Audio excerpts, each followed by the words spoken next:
চোখের পানি ছেড়ে দিয়ে কান্নাকাটি করে। কথা বলে না কেন? জনায়েদ আহমেদ পলকের নাম বলেন নাই? গতকালকে আদালতে আহারে তাকে যখন নিয়ে যাওয়া হচ্ছে, অঝরে চোখের পানি ছেড়ে দিয়ে কান্না করতেছেন। একজন সাংবাদিক দেখে বলে, পলক ভাই কাঁদতেন না।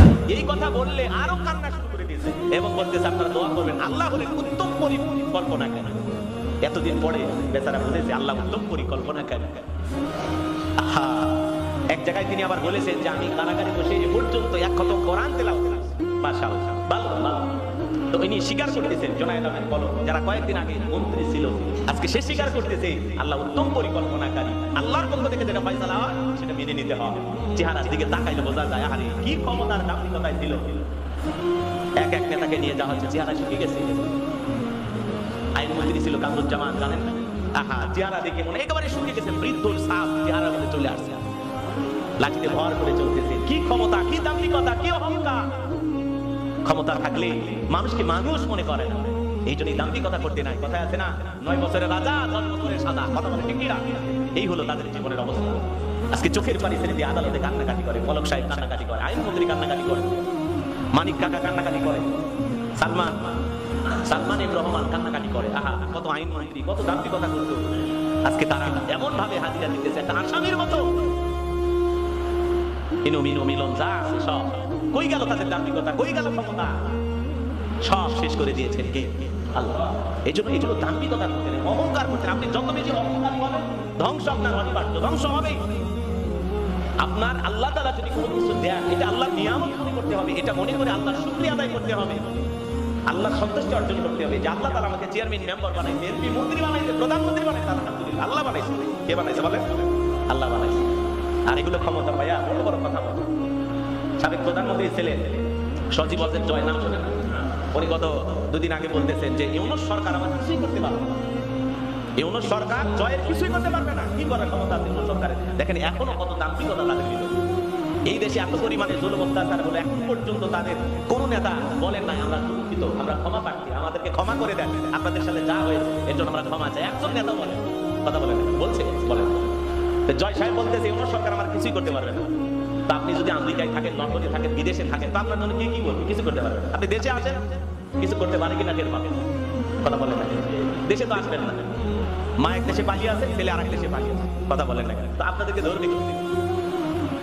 তো এই জন্য এরকম পালিয়ে বাঁচার নাম জীবন নয়।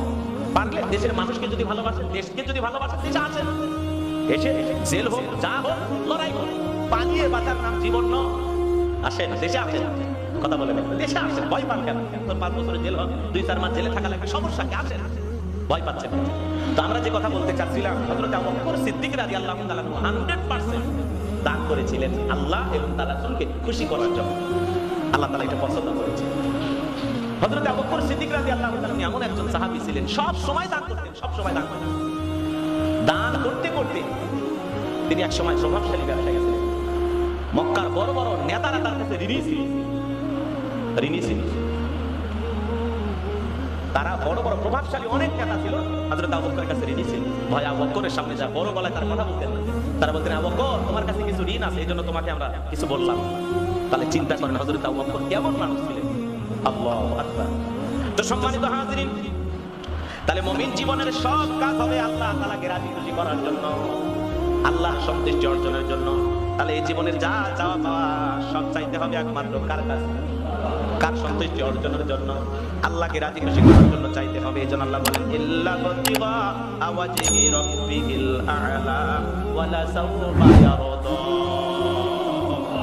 যারা পালন করতাম আল্লাহ রাব্বুল আলামিনকে সন্তুষ্টি লাভের উদ্দেশ্যে কাজ করে, তিনি অবশ্যই তাদের উপরে সন্তুষ্ট হবেন। আপনার উদ্দেশ্য যদি হয় আল্লাহকে রাজি খুশি করা, আল্লাহ তাআলা আপনার উপরে রাজি খুশি হবেন।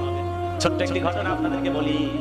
নবী করিম সাল্লাল্লাহু আলাইহি সাল্লাম বলেছেন, আপনার আমার উদ্দেশ্য যদি হয় আল্লাহকে রাজি খুশি করা, যে কোনো কাজ করবেন আল্লাহকে রাজি খুশি করার জন্য, তাহলে কেবলমাত্র ওই কাজের ভিতরে সফলতা আসবে।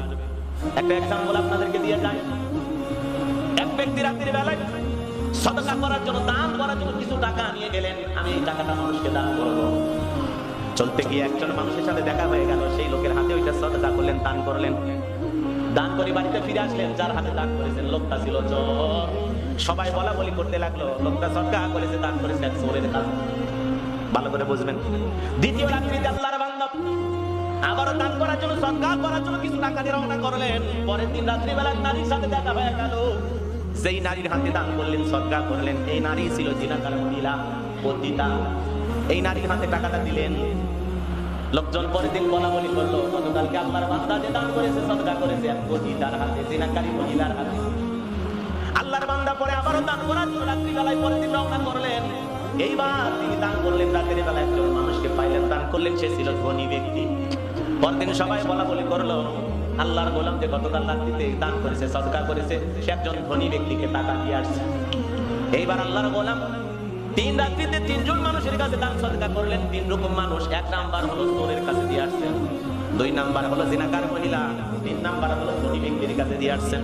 পরের দিন আল্লাহর বান্দা স্বপ্ন দেখেন, কে যেন স্বপ্নের মাধ্যমে বলতেছেন, প্রথম দিন চোরের হাতে তুমি দান করছিলা, ওই চোর তোমার দান সদকার টাকা হাতে নিয়ত করেছে, সারা জীবনে কোনোদিন চুরি করবে না, সে ভালো হয়ে গেছে, তওবা করেছেন। বলুন সুবহানাল্লাহ।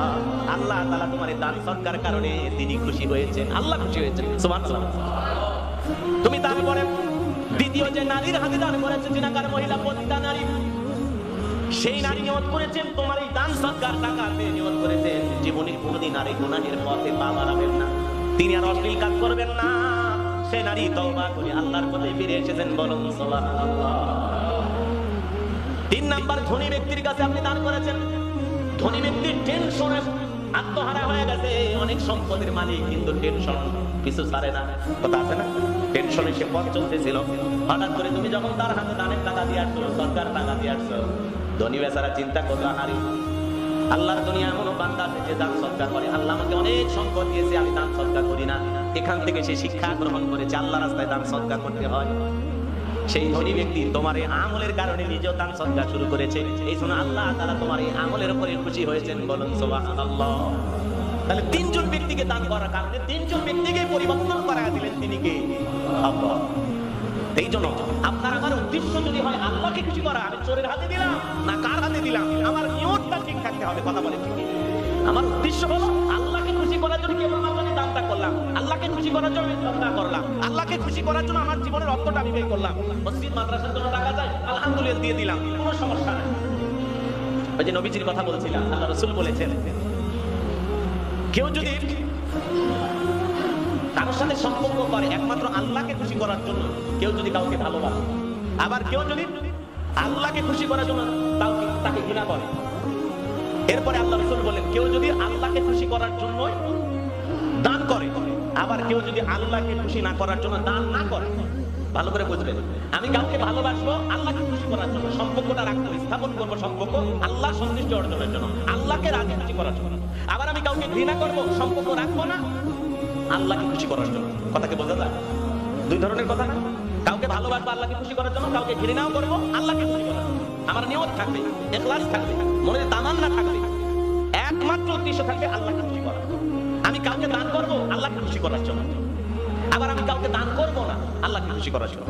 এখন বুঝে আসলে দান করা না করা, এবার কাউকে যদি আমি দান না করি সেটা বাদ দিয়ে আপনি আল্লাহকে খুশি করা হলো। মসজিদের জন্য 10 বছর পেমেন্ট দিলেন আল্লাহকে খুশি করার জন্য, মাদ্রাসার বাচ্চাকে পোশাক কিনে দিলেন আল্লাহকে খুশি করার জন্য, এলাকায় গানের অনুষ্ঠান হবে 10,000 টাকা চাইতেছে, সেখানে যদি দান করেন তো আল্লাহ খুশি হবে। ওখানে দান না করা হলো আল্লাহকে খুশি করার জন্য। কথাকে বোঝা